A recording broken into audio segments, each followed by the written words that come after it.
I am Bhumika Prajapati. So as you all know हम लोग ancient history खत्म कर चुके हैं, राइट। आज से हम लोग मेडाइवल हिस्ट्री स्टार्ट करने वाले हैं। मेडाइवल हिस्ट्री में आज हमारा जो फर्स्ट टॉपिक है वो है Arab and Turkish invasion, right. अभी तक जो है हम जिन रूलर्स के बारे में पढ़ रहे थे वो सब इंडियन रूलर्स थे, ठीक है। भारत में सेटल थे, इंडिपेंडेंट प्रोविंसेस थे, उन लोगों के अलग अलग डायनेस्टीज़ के बारे में हमने डिस्कस करा कि कुछ डायनेस्टीज तो ऐसी थी, जैसे कि हम अशोक के बारे में बात करें, मौर्यन डायनेस्टी के बारे में बात करें, तो उन्होंने एंटायर इंडिया जो है उसको अपने टेरिटरी, अपने डोमिनियन के अंदर लेकर आ गए थे, राइट। तो इस तरीके से हम लोग एंशियंट हिस्ट्री डिस्कस कर चुके। अब जो है थोड़ा सा डिफरेंट रोल आ जाएगा, ठीक है। डिफरेंट रोल क्यों? क्योंकि ये पर्टिकुलर टाइम पीरियड वो टाइम पीरियड है जहाँ से मुस्लिम इन्वेजन जो है भारत में होना शुरू हो गए, ठीक है। और जहाँ पर भारत में धीरे धीरे मुस्लिम्स, चाहे वो अरब मुस्लिम्स हो या टर्किश मुस्लिम्स हो, उन्होंने भारत पर धीरे धीरे अपना एम्पायर जो है क्या करना शुरू कर दिया, क्रिएट करना शुरू कर दिया, राइट। तो हम step by step, one by one सारी चीज़ों को डिस्कस करते हुए आगे बढ़ेंगे। सो टॉपिक क्या है हमारा? Arab and Turkish invasion. तो देखिए, भारत में जब मुस्लिम इन्वेजन शुरू हुआ तो सबसे पहले अरब मुस्लिम इन्वेजन जो है भारत में शुरू हुआ था, राइट। सो देखिए, हम सब प्रॉफिट मोहम्मद के बारे में जानते हैं, ठीक है, जिन्होंने इस्लाम धर्म की स्थापना करी थी। उनका एक मोटिव था कि वो पूरे देश में, पूरे वर्ल्ड में जो है इस्लाम धर्म को प्रोपोगेट करना चाहते थे।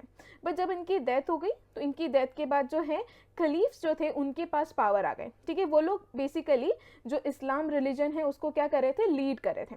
सो ये खलीफ्स जो थे उनका मोटिव क्या होता था कि इन लोगों को इस्लाम धर्म को क्या करना है, प्रोपोगेट करना है और ज़्यादा से ज़्यादा टेरिटरीज जो है वो क्या करनी है, एक्वायर करनी है, राइट। तो उसी के अंडर एक फर्स्ट पर्सन जिन्होंने भारत में इन्वेड करा था, सक्सेसफुल इन्वेजन में कह रही हूँ, ठीक है। भारत पे बहुत बार पहले भी कोशिश हो चुकी थी इन्वेड करने की, बट सक्सेसफुल इन्वेजन जो है वो मोहम्मद बिन कासिम ने करा था, ठीक है। मोहम्मद बिन कासिम को ये ऑर्डर किसने दिया था? तो वालिद नाम के एक खालिफ थे, उन्होंने, देखो कहीं कहीं आपको खलीफ लिखा हुआ दिखेगा, CALIPH, ठीक है, यहाँ पर, या फिर आपको खलीफा लिखा हुआ दिखेगा, ठीक है, दोनों ही वर्ड सही है। सो वालिद नाम के खलीफ थे, ठीक है, जो कि उमायद कैलिफेट को बिलोंग करते थे, ठीक है। इन्होंने मोहम्मद बिन कासिम को ऑर्डर दिया था टू इन्वेड, ठीक है, भारत में इन्वेड करने का ऑर्डर इन्होंने ही दिया था। और इन्हीं के अंडर जो है बेसिकली मोहम्मद बिन कासिम क्या थे, इनके जनरल थे, राइट। इन्हीं के ऑर्डर पर मोहम्मद बिन कासिम ने भारत पर इन्वेड करा था एंड ये इनका एक सक्सेसफुल इन्वेजन रहा था, ठीक है। इसलिए हम लोग मोहम्मद बिन कासिम के बारे में पूरी चीज़ें डिस्कस करेंगे one by one, right. Mohammad बिन कासिम के बाद काफ़ी समय तक शांति रही, ठीक है, कुछ नहीं हुआ। उसके बाद भारत पे टर्किश इन्वेजन होना शुरू है, राइट, जिसमें सबसे पहले महमूद ऑफ गजनवी आते हैं, मोहम्मद गौरी आते हैं एंड इनके बाद जो है दिल्ली सल्तनत की स्थापना होती है, राइट। तो हम इस तरीके से स्टेप बाय स्टेप सबको डिस्कस करते हुए आगे बढ़ेंगे। आई होप यहाँ तक चीज़ें समझ में आई होगी, ओके। आगे देखें तो हम लोग देखने वाले हैं कि अरब इन्वेजन जो है भारत में हुआ है, ठीक है। So during the caliphate of Umar जो अरब फोर्सेस थे उन्होंने बहुत बार कोशिश करी थी भारत पर इन्वेड करने की, ठीक है। बेसिकली वो बॉम्बे जो है उसको क्या करना चाहते थे, कॉन्कर करना चाहते थे। बट बहुत सारे अटेम्प्ट्स हुए थे, बट सभी अटेम्प्ट्स जो थे वो क्या हुए, they failed in those attempts, clear. उसके बाद 712 AD में they were finally able to capture Sindh, right. तो ये पहला सक्सेसफुल अरेबिक मुस्लिम इन्वेजन था भारत में जो हुआ था। ईयर आप लोगों को याद रखना है 712 AD में हुआ था। किसको कैप्चर करा था इन लोगों ने? सिंध जो है उसे कैप्चर करा था। यहाँ के रूलर कौन थे या who was ruling at that time? तो दाहिर नाम के एक राजा थे जो कि सिंध में रूल कर रहे थे, राइट। सो इन्वेजन करा किसने था? तो इन्वेजन करा था मोहम्मद बिन कासिम ने, राइट। कब करा था? तो 712 AD में सिंध पर करा था। सिंध के रूलर कौन थे? दाहिर थे, ठीक है। देखिए, जब हम इसकी बात करते हैं ना कि ठीक है मोहम्मद बिन कासिम ने इन्वेड करा, सिंध को कैप्चर कर लिया, जब हम इनके ऑब्जेक्टिव की बात देखते हैं तो सबसे पहला ऑब्जेक्टिव हमेशा जो आएगा वो ये था कि ये लोग इस्लाम रिलीजन को प्रोपोगेट करना चाहते थे, ठीक है। वो लोग चाहते थे कि वर्ल्ड के एक एक कॉर्नर तक जो है इस्लाम रिलीजन पहुंचे, ठीक है। तो हमेशा जो भी मुस्लिम इन्वेजन हुए उसका सबसे पहला रीज़न ये हुआ है कि वो इस्लाम रिलीजन को प्रोपोगेट करना चाहते थे। दूसरा कि अगर आप प्रोपोगेट करना चाहते हो अलग अलग वर्ल्ड तक, पूरे वर्ल्ड में अपनी मैसेज पहुंचाना चाहते हो और वहां तक पहुंचने के लिए आपको पैसों वैसों की तो ज़रूरत पड़ेगी। तो दूसरा इनका ऑब्जेक्टिव होता था मनी लॉन्ड्रिंग, ठीक है। हर जगह जाओ, टेम्पल्स को यूजुअली जो है वो वहाँ पर लूटपाट मचाते थे एंड पैसे जो है उन लोगों से ऐंठ लेते थे, ठीक है, तो यूजुअली ये चीज़ें थी। बट इस केस में ये दो ऑब्जेक्टिव तो था कि हाँ, मनी लॉन्ड्रिंग एक रीज़न था, इस्लाम रिलीजन को प्रोपोगेट करना था, दूसरा एक इमीडिएट कॉज भी था। ठीक है, इमीडिएट रीज़न क्या था, ये इन्वेजन होने का, राइट। तो इमीडिएट कॉज ये था, हुआ यूँ था कि सिलोन के राजा थे, उन्होंने इनके जो गवर्नर थे बेसिकली, उनका नाम था अल हज्जज, ठीक है, और इनके जो खलीफेट थे उनके लिए कुछ गिफ्ट्स भेजे थे, राइट। तो सिंध के कुछ पायरेट्स ने इन गिफ्ट्स को क्या कर लिया था, वहाँ पर इनकी जो शिप्स आ रही थी जिसमें गिफ्ट्स पड़े हुए थे, उनका क्या कर लिया था, वहाँ पे लूटपाट मचा दी थी, जिस कारण से मोहम्मद बिन कासिम चाहते थे कि ये जो दाहिर है वो उनसे माफ़ी मांगे और कंपेंसेट करे।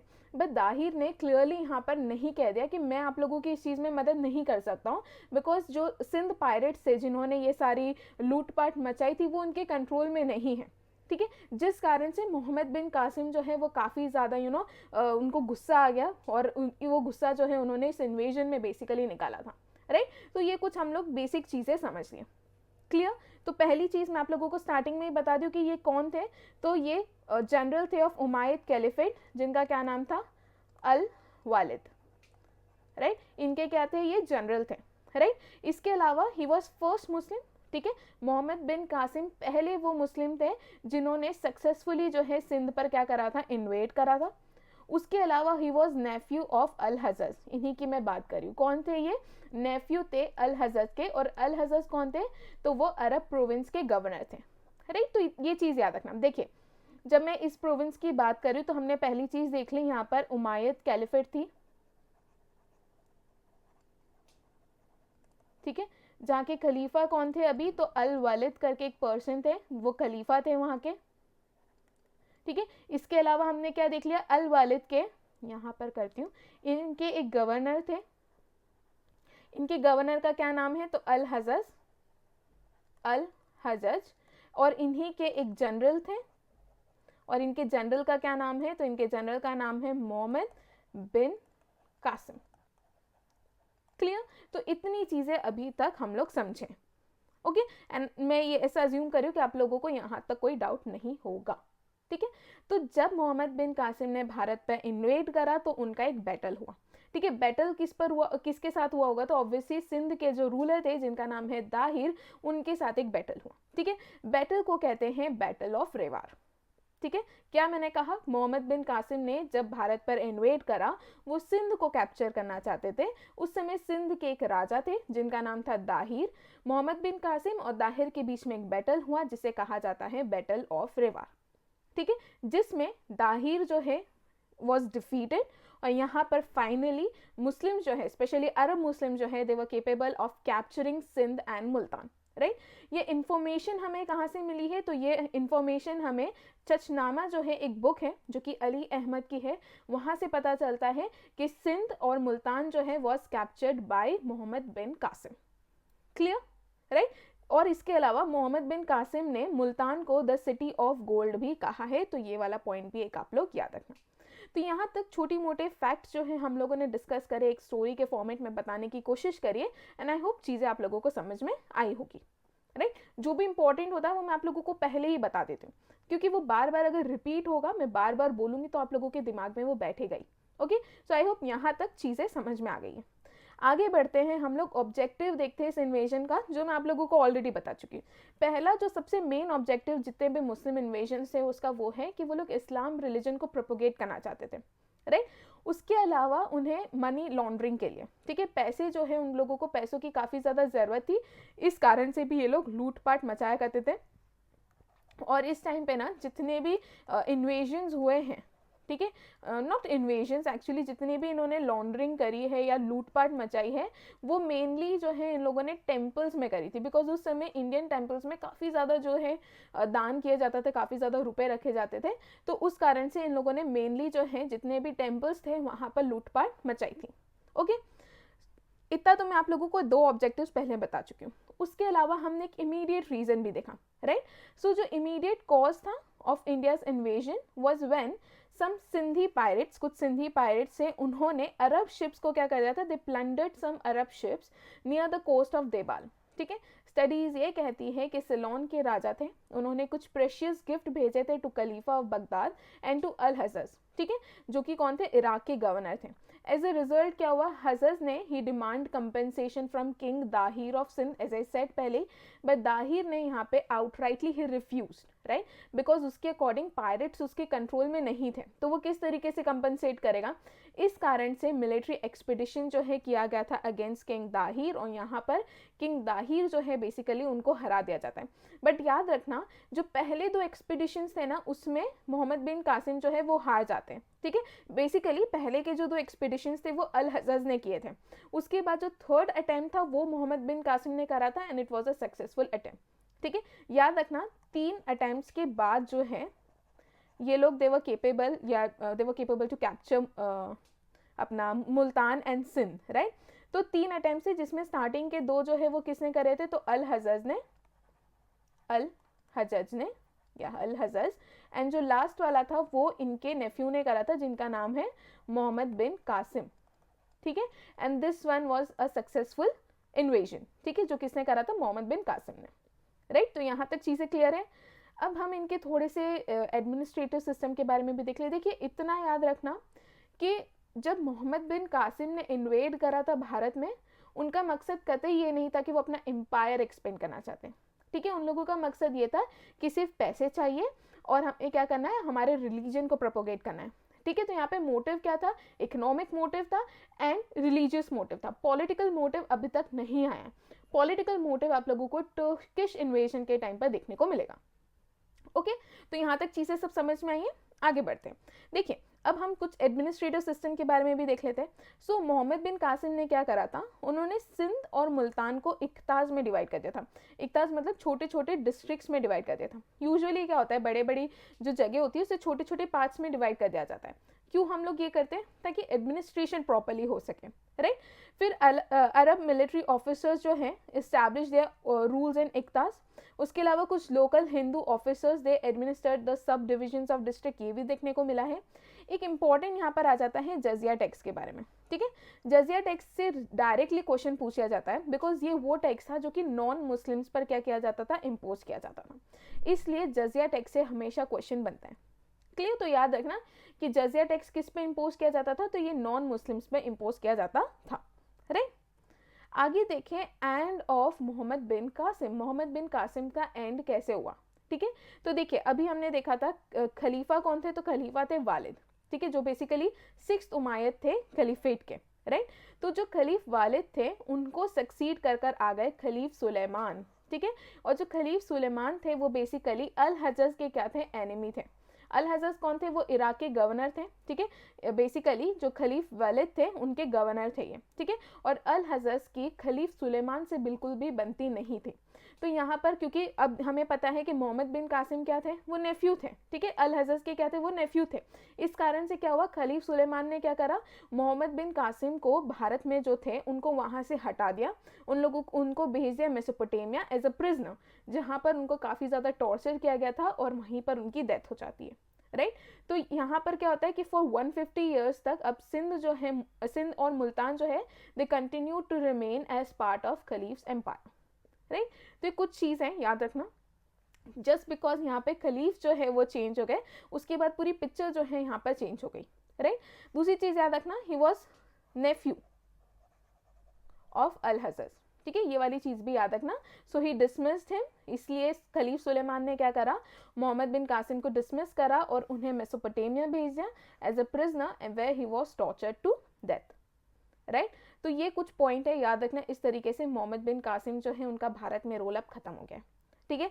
यहाँ पर उसी टाइम से अरब जो इन्वेजन है उसका भी रोल भारत में खत्म हो गया, ठीक है। अरब इन्वेजन से ही इन्फ्लुएंस होकर टर्किश इन्वेजन जो है भारत में होने लगे, जिसके बारे में हम अभी आगे देखेंगे, ओके।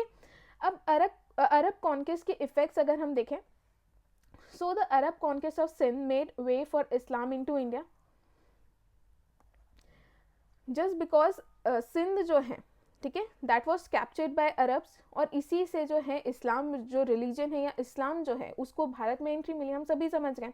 ठीक है, यहाँ पर जो आर्ट ऑफ एडमिनिस्ट्रेशन था, the astronomy, music, painting, medicine, architecture, they were learned by Arabs from our land and they spread astronomy. ठीक है, Indian philosophy and numerals to Europe. इसके अलावा कुछ लिटरेचर्स है जो कि इस टाइम के जो आप लोगों को याद रखने, जैसे कि सूर्य सिद्धांत जो कि आर्यभट्ट का है। ठीक है, चरक संहिता याद रखना, सुश्रुत संहिता याद रखना, पंचतंत्र याद रखना, ये कुछ उस टाइम के कुछ इंपॉर्टेंट लिटरेचर्स है जो आप लोगों को याद रखने हैं। अब देखिए, अरब इन्वेजन हो गया खत्म। ठीक है, मोहम्मद बिन कासिम के बाद जो है अरब इन्वेजन भारत में खत्म हो गया। बट अरब इन्वेजन के बाद ही जो है इस्लाम रिलीजन जो है धीरे धीरे उसको भारत में एंट्री मिलने लगी। ठीक है, सो अरब पेनिट्रेशन जब सिंध में हुआ तो उसके बाद टर्क्स जो थे उनको कहीं ना कहीं रास्ता मिल गया कि हाँ ठीक है, वो भी भारत में क्या कर सकते हैं, इन्वेड कर सकते हैं। तो इट वाज अरब, जिसके कारण से टर्क मुस्लिम्स जो है या टर्किश मुस्लिम्स जो है उन्हें भारत में आने का मौका मिला। ठीक है, सो इसके बारे में भी एक एक करके हम लोग चीज़ें डिस्कस करते हैं। राइट, सो देखिए, सबसे पहली चीज़, अल्पतगिन नाम के एक टर्किश स्लेव थे। ठीक है, वो किसके स्लेव थे, तो वो अबू बकर जो कि समैनिद किंग थे उनके एक स्लेव थे। ठीक है, अल्पतगिन ने एक डायनेस्टी बेसिकली इस्टेब्लिश करी जिसका नाम था गजनवी डायनेस्टी। ठीक है, ये डायनेस्टी उन्होंने कब इस्टेब्लिश करी, तो 963 एडी में। राइट, इन्होंने एक एरिया को ऑक्यूपाई करा जिसका नाम था जाबुल, और इन्होंने उसकी कैपिटल रखी गजनी, और यहाँ से गजनवी डायनेस्टी बेसिकली शुरू हुई। ठीक है, हु वाज फाउंडर, तो अल्पतगिन। राइट, अल्पतगिन के बाद उनके सन इन लॉ जो है वो रूलर बने। ठीक है, जिनका नाम है सुबुक्तगिन। सुबुक्तगिन जो है वो काफ़ी ज़्यादा केपेबल थे, काफ़ी ज़्यादा एम्बिशियस थे। ठीक है, and he was succeed in capturing all the territories जो कि लमगान और पेशावर रीजन के बीच में थी। ठीक है, सो एक जो है अफगानिस्तान में प्रोविंस था और एक पाकिस्तान का प्रोविंस था। ठीक है, इन दोनों के बीच में जितनी भी टेरिटरीज थी, Sabuktigin was able to capture all those territories. ठीक है, अब ये ना इस चीज़ पे ध्यान नहीं दिया, उस समय जो हिंदू शाही रूलर थे जिनका नाम था जयपाल, उन्होंने ध्यान नहीं दिया कि किस तरीके से धीरे धीरे जो सुबुक्तगिन है वो टेरिटरीज को कैप्चर कर रहे हैं और अपनी टेरिटरी को एक्सपेंड कर रहे हैं। ठीक है, जिस कारण से हिंदू शाही किंगडम जो है वो इस ग्रोइंग पावर को देख नहीं पाए, और जब उन पे रेड्स हुए, उन पर अटैक्स हुए, तो जो जयपाल थे वो इन अटैक्स को रोक नहीं पाए। ठीक है, जिस कारण से टर्किश इन्वेजन जो है भारत में हो पाया। क्लियर, फिर सुबुक्तगिन जो है उसके बाद उनका बेटा आता है इस्माइल, बट इस्माइल को उन्हीं के भाई ने ओवरथ्रो कर दिया था जिनका नाम था महमूद। ठीक है, महमूद जो है बाद में he get famous by his name, that is Mahmud Ghazni. ठीक है, जिन्होंने भारत पे बेसिकली इन्वेड करा था। क्लियर, तो अभी तक हमने क्या देखा, हमने गजनविद डायनेस्टी के बारे में देखा है।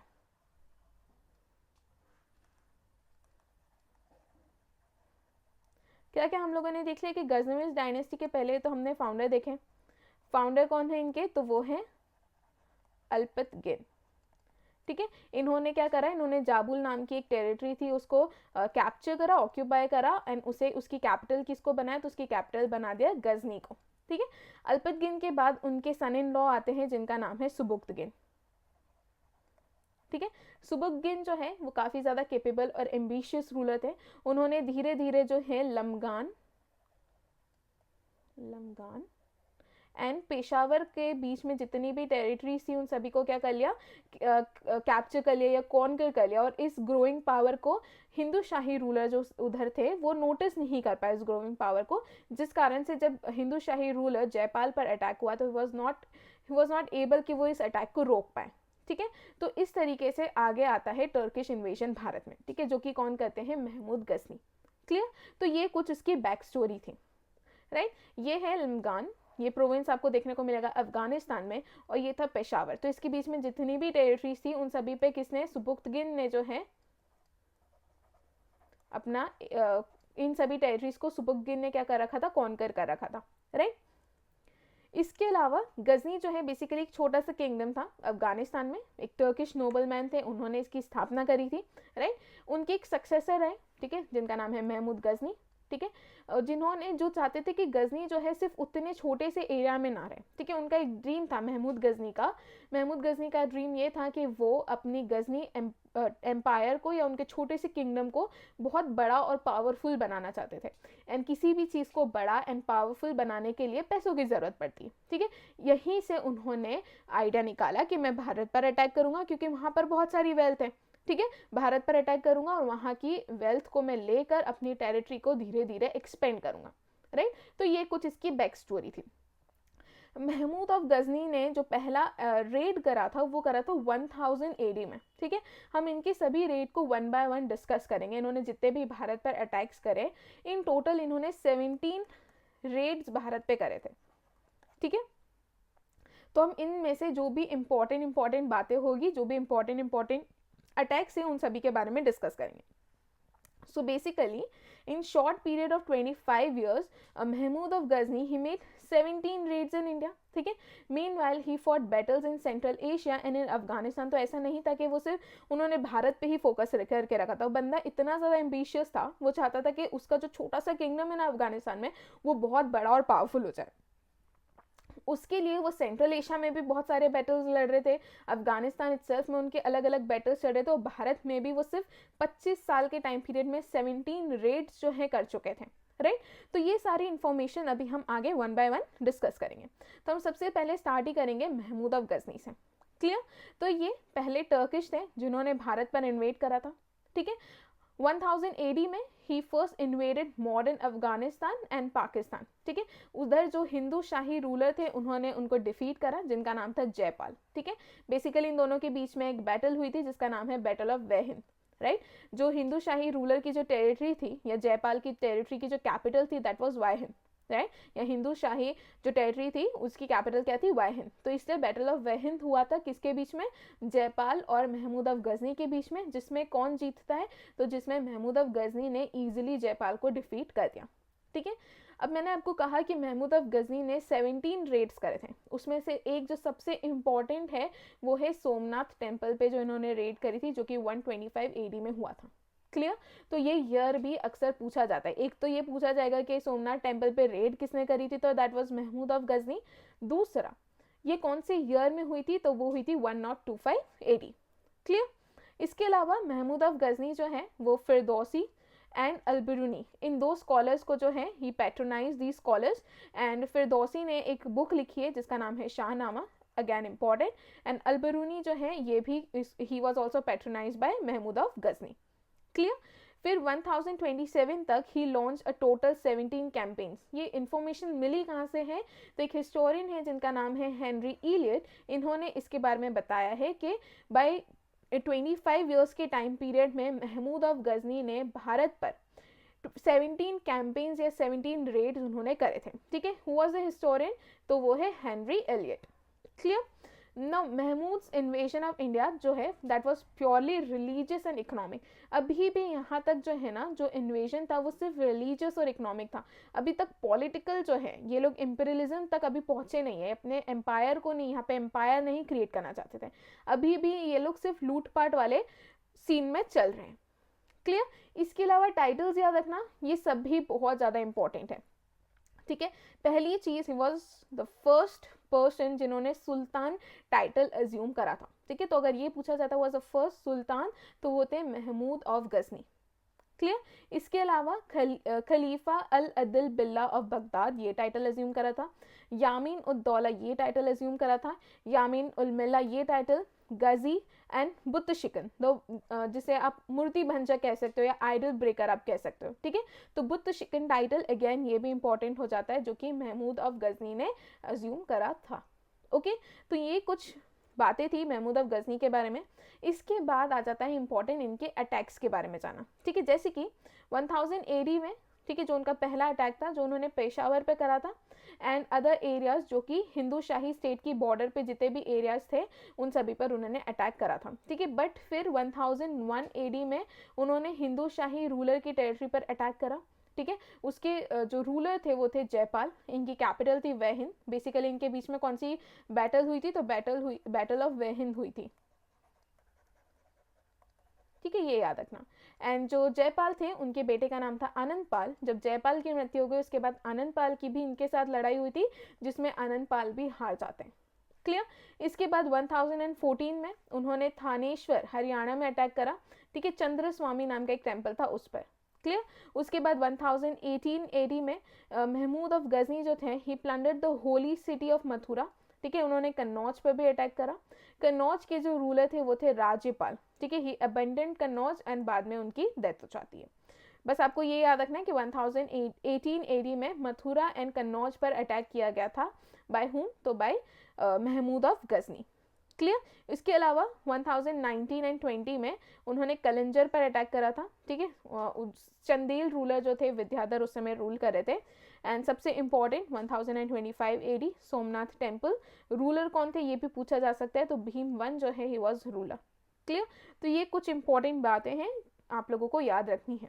उसके बाद 1027 में महमूद जो है he came back to India for last time, वो था 1027 में। बेसिकली वो भारत इसलिए आए थे बिकॉज जब उन्होंने सोमनाथ टेम्पल पर इन्वेड करा था या उस पर अटैक करा या रेड करा था बेसिकली, तो उनको बहुत ज़्यादा परेशानी जो है, जट जो थे उन्होंने बहुत ज़्यादा उनको ट्रबल करा था, तो उनको सबक सिखाने के लिए वहाँ पर अगेन उनकी प्रॉपर्टी को लूट करने के लिए वो वापस से आए थे। और यहाँ पर जब वो आए थे तो उन्होंने सीवियरली उन लोगों को पनिश करा, जज को, और वहाँ पर उनकी वुमेन्स को एनस्लेव कर लिया, उनके बच्चों को एनस्लेव कर लिया।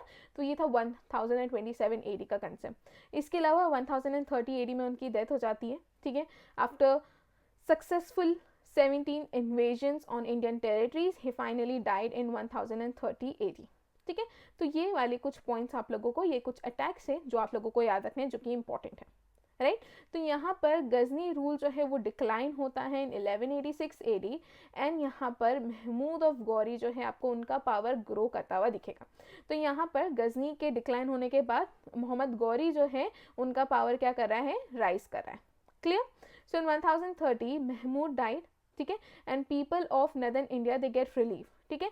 दो Mahmud was destructor for Indians, देखिए महमूद ऑफ गजनी जो है दो वो डिस्ट्रक्टर थे, भारत में आकर उन्होंने काफ़ी ज़्यादा लूटपाट मचाई, ठीक है, हमारे लिए वो लोग डिस्ट्रक्टर्स थे, बट वहाँ के लोगों के लिए, ठीक है, वहाँ के लोगों के लिए he was not destructor, he was a builder, ठीक है, a builder of beautiful mosques and large libraries. तो वहाँ के लोग उनकी काफ़ी ज़्यादा क्या करते थे, रिस्पेक्ट करते थे, ठीक है। तो ये इतनी बातें आप लोगों को महमूद ऑफ गजनी के बारे में याद रखनी है। क्लियर। अब हम पढ़ेंगे कुछ इनके इंपॉर्टेंट फैक्ट देख लें, जैसे कि इनकी आर्मी में एक हिंदू जनरल थे जिनका नाम था तिलक, ये चीज़ याद रखना। और कुछ इंपॉर्टेंट राइटर्स और उनके बुक्स के बारे में भी आप लोगों को याद रखना है, जैसे कि अल-बिरूनी, पहले ही बता दिया मैंने कि अल-बिरूनी और फिरदौसी जैसे जो स्कॉलर्स थे उन लोगों को ही यूज टू पैट्रोनाइज दैम, ठीक है। तो ये याद रखना। अल-बिरूनी की इंपॉर्टेंट बुक है किताब उल हिंद और तहकीक ए हिंद, ठीक है। फिरदौसी की है शाहनामा, उसके अलावा उत्बी की है एक तारीख ए यामिनी, और बेहाकी की है तारीख ए सुबुक्तगिन, ठीक है। ये कुछ इंपॉर्टेंट बुक्स एंड उनके राइटर्स है जो कि आप लोगों को याद रखने हैं। क्लियर। अब हम पढ़ेंगे मोहम्मद ऑफ गौरी के बारे में, ठीक है। अब यहाँ पे महमूद ऑफ गजनी की स्टोरी खत्म हो रही है, जब उनका डिक्लाइन हुआ उस समय मोहम्मद ऑफ गौरी जो है उनका थोड़ा सा राइज होने लगता है, ठीक है। So he was the next important Muslim ruler, right, who made his influence in Indian history, ठीक है, जिनको क्या कहा जाता है, मोहम्मद गौरी के नाम से जाना जाता है, right. So Mahmud of Ghazni की डेथ के बाद फॉर नियरली 150 ईयर्स कोई भी टर्किश इन्वेजन भारत में नहीं हुआ था, ठीक है। सो 150 ईयर्स के टाइम पीरियड में काफ़ी ज़्यादा भारत में शांति थी, ठीक है। उसके अलावा गौरी जो थे, जो कि वेसल्स थे बेसिकली गजनी डायनेस्टी के, बट बाद में इन्होंने खुद को एक इंडिपेंडेंट घोषित कर दिया, है ना, और अब अपना एक खुद का एम्पायर इन लोगों ने क्या करा, स्टार्ट करा, ठीक है। तो पहली चीज़, गौरीज कौन थे, तो दे वर वेसल्स, ठीक है, they were vassals of Ghazni, but later they become independent after the death of Mahmud, ठीक है। जब महमूद गजनी की डेथ हुई उसके बाद इन्होंने खुद को इंडिपेंडेंट घोषित कर दिया, right. So they took advantage of decline of Ghaznavid empire. तो जो मुइज़ुद्दीन मोहम्मद थे, जिनको पॉपुलरली मोहम्मद गौरी के नाम से जाना जाता है, वो गजनी को अपने कंट्रोल में लेकर आए, ठीक है, and having made his position strong and secure at Ghazni, जो मोहम्मद गौरी थे turn his attention to India. ठीक है, सो जो महमूद ऑफ गजनी थे इनकी पॉलिसी उनके जैसी नहीं थी। ठीक है, महमूद ऑफ गजनी सिर्फ लूटपाट मचाना चाहते थे, बट मोहम्मद ऑफ गौरी जो है वो अपने एम्पायर को एक्सटेंड करना चाहते थे इस डायरेक्शन में। तो यहाँ पर आपको इंपीरियलिज्म जो है उसकी सोच देखने को मिलेगी। क्लियर? जो किसके टाइम से शुरू हुई थी? तो मोहम्मद ऑफ गौरी के टाइम से शुरू हुई थी। राइट, आगे बढ़ते हैं। तो देखिए, इनके टाइम पर जब गौरी ने भारत में इन्वेट करा उस समय इंडिया की पॉलिटिकल कंडीशंस क्या थी? देखिए, फॉर 100 and 150 ईयर्स जो है भारत में कोई टर्किश इन्वेजन नहीं हुआ था। ठीक है, महमूद ऑफ गजनी की डेथ के बाद से, लाइक फ्रॉम 1030 के बाद से भारत में कोई भी टर्किश इन्वेजन देखने को नहीं मिला। ठीक है, बट इतना टाइम पीरियड मिलने के बाद भी इंडियंस जो है उन्होंने उन चीज़ों से सीखा नहीं। उन्होंने मतलब वो पर्टिकुलर जो टाइम पीरियड था ना, जब महमूद ऑफ गजनी जिन्होंने भारत पे 17 अटैक्स करे थे, ठीक है, इंडिया में इतनी ज़्यादा लूटपाट मचाई थी, उसके बाद भी इंडियन रूलर्स ने उससे कोई लेसन नहीं लर्न करा। ठीक है, वो जहाँ पहले थे अभी भी वहीं के वहीं थे। राइट, जिस कारण से एक और मौका मिल जाता है मोहम्मद गौरी को इन्वेट करने का, और उनको मतलब उनको तो गोल्डन अपॉर्चुनिटी मिल गई। जो इतने समय पहले जैसा माहौल था अभी भी वैसा ही है, तो उसके लिए तो और भी ईजी हो गई चीज़ें। राइट, तो ये एक प्रॉब्लम थी जिस कारण से मोहम्मद गौरी को और आसानी हुई अपना एम्पायर भारत में इस्टेब्लिश करने के लिए। ठीक है, so what happened? Unfortunately the Indians did not learn any useful political lessons from Ghazni's raids and they failed to develop foresight necessary to meet the new challenge। मतलब उन्हें लगा कि ठीक है यार, महमूद ऑफ गजनी की तो डेथ हो गई, अब तो भारत में क्या ही होगा। ठीक है, उन्हें ये नहीं पता था कि फ्यूचर में इससे भी ज़्यादा हैवी चीज़ होने वाली है आप लोगों के ऊपर। राइट, तो ये एक प्रॉब्लम थी जिस कारण से सक्सेसफुली जो है गौरी ने भारत में इन्वेट करा।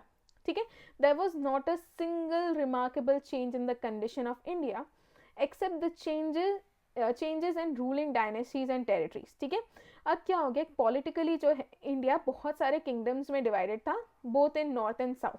ठीक है, और जो नॉर्थ इंडिया था वहाँ पर राजपूत प्रिंस जो है उनका अलग एक राइज देखने को मिला। ठीक है, नॉर्थ इंडिया में बहुत सारे important Rajput rulers, important and strong Rajput rulers जो है दे वर रूलिंग, जैसे कि पृथ्वीराज चौहान, वो दिल्ली एंड अजमेर वाले रीजन में ही वॉज रूलिंग। ठीक है, जयचंद्र कन्नौज, ठीक है, Solanki king Mulraj, he was ruling over Gujarat region, और Sena king Lakshman Sen was ruling over Bengal. ठीक है, तो ये कुछ इंपॉर्टेंट राजपूत प्रिंस थे या राजपूत रूलर्स थे जो कि नॉर्थ इंडिया में दे वर रूलिंग।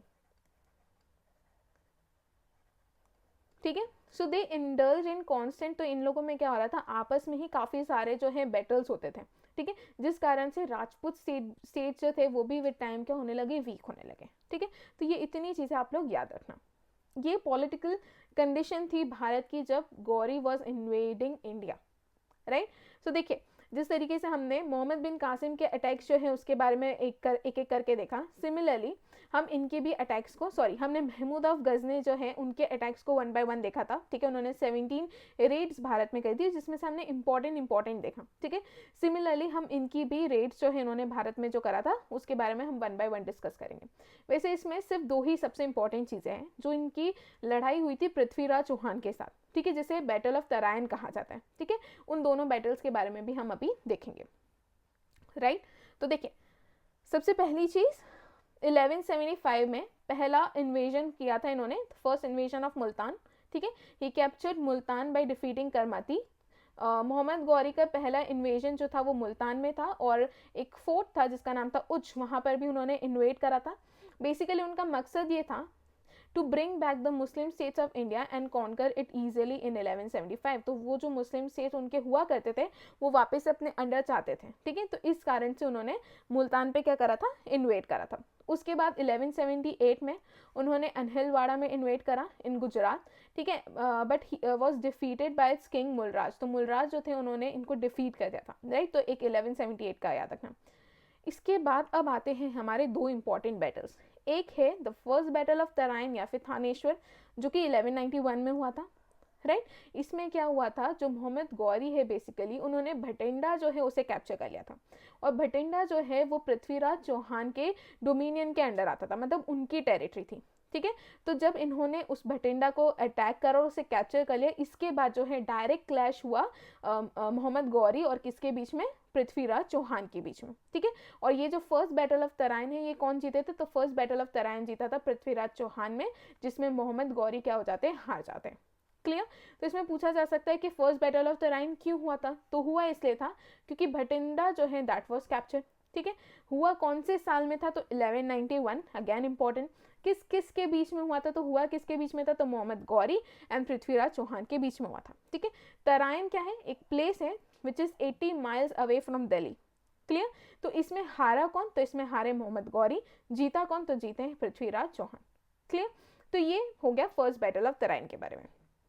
इसके बाद मतलब यहाँ से हारने के बाद ऐसा नहीं था कि मोहम्मद गौरी जो है वो उदास होकर बैठ गया, उसने यहाँ पर पूरी तरीके से अपनी आर्मी को तैयार करी, बिकॉज वो बदला लेने के लिए तैयार था, राइट।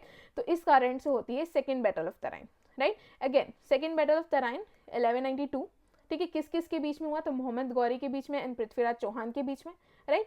क्यों है इसे एक टर्निंग पॉइंट कहा जाता है भारत के इतिहास में, बिकॉज यहाँ से, ठीक है, यहाँ से जितने भी, बिकॉज देखिए पृथ्वीराज चौहान उस टाइम के सबसे पावरफुल एंड इंपॉर्टेंट रूलर थे।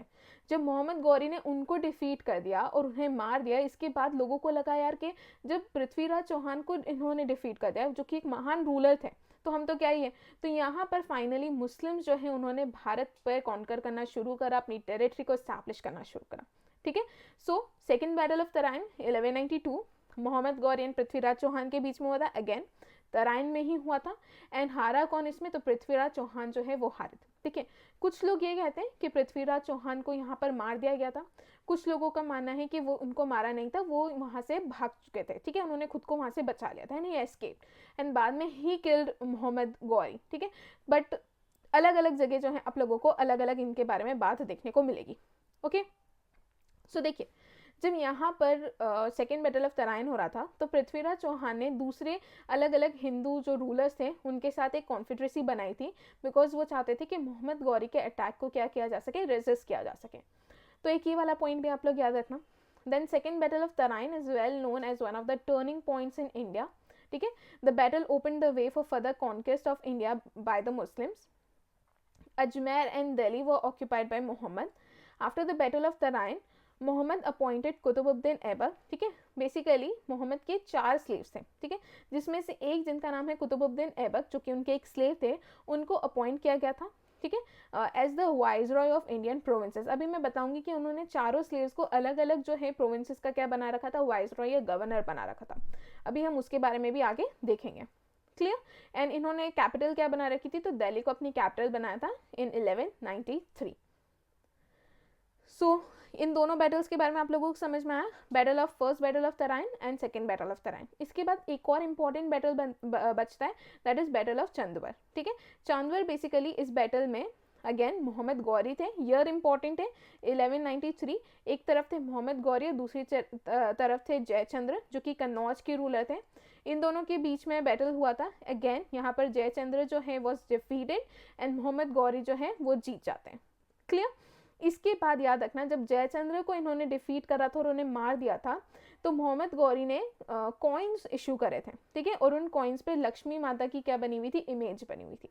तो ये वाला भी क्वेश्चन जो है बहुत सारी जगह एग्जाम्स में पूछा गया है, क्लियर। तो ये कुछ पॉइंट्स आप लोगों को याद रखने हैं, ठीक है। So after successful campaigns Muhammad rested the responsibility of consolidating the conquest in India on his governor, जिसका नाम था कुतुबुद्दीन ऐबक, जो अभी मैं आप लोगों को बताई हूँ। इसके अलावा एक और उनके स्लेव थे जिनका नाम था बख्तियार खिलजी, ठीक है, ये इंपॉर्टेंट मिल जाता है। बख्तियार खिलजी जो है he led a daring military expedition against Bihar and Bengal, ठीक है। In 1202 and 5 he attacked Odantapuri and plundered Buddhist monasteries, ठीक है। इन्होंने नालंदा यूनिवर्सिटी जो है एंड विक्रमशिला यूनिवर्सिटी जो है यहाँ पर भी अटैक करा था, यहाँ पर भी काफ़ी ज़्यादा लूटपाट इन्होंने मचाई थी, ठीक है।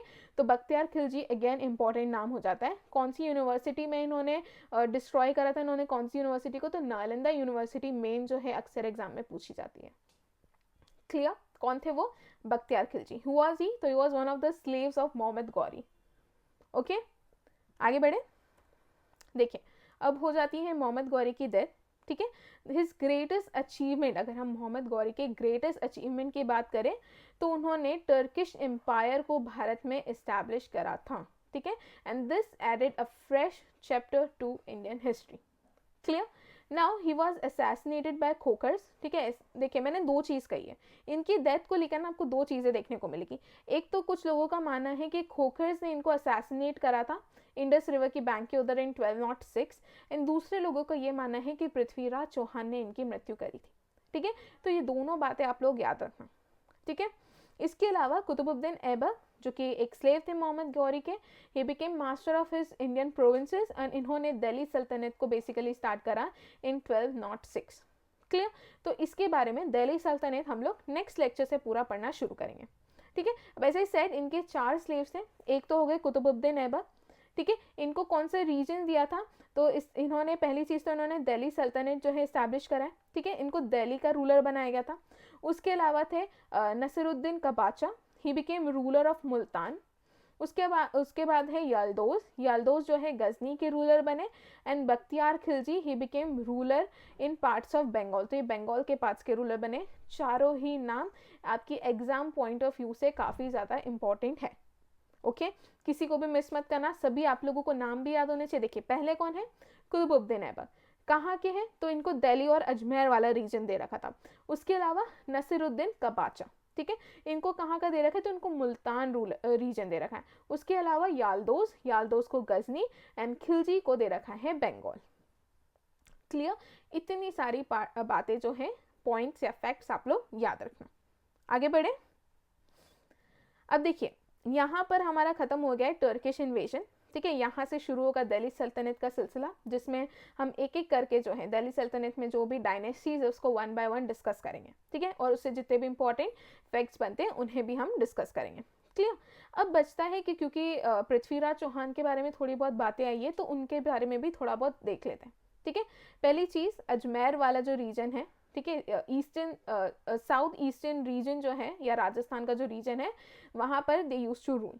कैपिटल सिटी क्या थी इन लोगों की, अजमेर थी, ठीक है। ये चौहान डायनेस्टी की स्थापना किसने करी थी, तो फाउंडर वॉज विशाल देव के नेफ्यू थे पृथ्वीराज चौहान, ठीक है, जिनको राय पिथौरा के नाम से जाना जाता है। बहुत बार ये क्वेश्चन बन चुका है कि राय पिथौरा कौन से रूलर का नाम है, तो पृथ्वीराज चौहान को राय पिथौरा भी कहा जाता है, ठीक है। पृथ्वीराज चौहान ने संयुक्ता से शादी करी थी जो कि जयचंद्र की बेटी थी, एंड जयचंद्र जो है वो पृथ्वीराज के आंख राइवल थे, ठीक है। तो ये चीज़ भी याद रखना। उसके अलावा जयचंद्र ने मोहम्मद गौरी को इनवाइट करा था, ठीक है, कि आप भारत में आओ और भारत पर आकर इन्वेट करो, ठीक है। तो इनको ये वाला एक इंपॉर्टेंट हो जाता है, ठीक है। इन्हीं के साथ बाद में इनका बैटल भी होता है, बैटल ऑफ चांदवार, तो वो वाला पॉइंट भी आप लोग याद रखना, ठीक है। सो 1191 में पृथ्वीराज चौहान और मोहम्मद गौरी के बीच में पहला बैटल हुआ जिसमें मोहम्मद गौरी को उन्होंने डिफीट करा। उसके बाद सेकंड बैटल हुआ 1192 में, अगेन मोहम्मद गौरी और पृथ्वीराज के बीच में हुआ, बट इस टाइम जो डिफीट हुए थे वो थे पृथ्वीराज चौहान, ठीक है। इसके बाद 1194 में जो है 1193 में जयचंद्र जो है उनको भी मार दिया गया था। इनका कौन सा बैटल हुआ था, तो बैटल ऑफ चांदवार। यहाँ पर दूसरी पॉइंट आप लोगों को ये इंपॉर्टेंट है जो आप लोगों को याद रखनी कि ये सारी इंफॉर्मेशन जो है पृथ्वीराज रासो, देखिए जितने भी पृथ्वीराज चौहान के मिलिट्री कॉन्क्वेस्ट है ये सब एक पोएम में मेंशन किया गया है जिसका नाम है पृथ्वीराज रासो, ठीक है। ये पृथ्वीराज रासो पोएम लिखी किसने, तो इट वॉज कंपोज बाय चंद बरदई जो कि उनके कोर्ट पोएट थे। इतनी चीज़ें आप लोगों को याद रखनी है। तो बस जैसे ही पृथ्वीराज चौहान की डेथ होती है तो यहाँ पर राजपूत ग्लोरी जो है, the son of Rajput glory set forever, because I set, लोगों का ये मानना था कि वो उस समय के बहुत ही ज़्यादा पावरफुल रूलर थे, ठीक है। तो जिसने इन्हें हरा दिया उसके बाद जो राजपूत की जो ग्लोरी थी वो कहीं ना कहीं ख़त्म होने लगी, और यहाँ पर टर्किश इन्वेजन बहुत ज़्यादा हो गया। और यहाँ पर अब जो है वो लोग सिर्फ रिलीजियस रीजन के कारण नहीं थे, वो लोग पॉलिटिकल रीजन जो है उसके कारण भी भारत आए हुए थे, ठीक है। यहाँ पर धीरे धीरे अब उन्होंने अपनी टेरिटरी को एक्सपेंड करना शुरू करा। क्लियर। ये थे द ग्रेट पृथ्वीराज चौहान। अब बनता है, ये हमारा आज का लेक्चर था, ठीक है, जिसमें हमने पूरा अरब एंड टर्किश इन्वेजन देखा है। क्लियर। अब हमारे लिए आता है द प्रैक्टिस क्वेश्चन। क्लियर। तो पहला क्वेश्चन है, in the first battle of Tarain Muhammad Ghori was defeated by. Clear, ये फर्स्ट क्वेश्चन। उसके अलावा Somnath temple was plundered by Mahmud of Ghazni in which year? मैंने आप लोगों को स्टार्टिंग में बता दिया कि इसका ईयर इंपॉर्टेंट हो जाता है। Clear?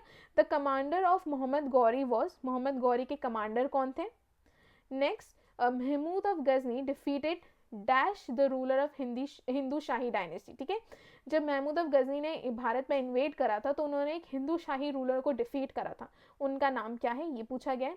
And Muhammad bin Qasim was the first Muslim to have successfully invaded Sindh in 712 AD. He was commander of which caliphate, ये पूछा गया। ठीक है, तो ये कुछ 5 इंपॉर्टेंट प्रैक्टिस क्वेश्चंस हैं। ठीक है, आई होप लेक्चर आप लोगों को यहाँ तक समझ में आया होगा एंड कोई डाउट नहीं होगा। बट अगर आप लोगों को कोई डाउट है तो मेक श्योर डाउट्स को क्लियर किया जाए। ठीक है, आप लोग मुझसे आपके डाउट्स जो है पूछ सकते हैं एंड आई होप यहाँ तक चीज़ें सारी क्लियर होगी एंड हम इसी तरीके से आगे बढ़ेंगे। नेक्स्ट लेक्चर हमारा दिल्ली कैलिफेट के ऊपर, दिल्ली सल्तनत के ऊपर बेस्ड होगा। ठीक है, सो मिलते हैं हम नेक्स्ट लेक्चर में। Thank you so much.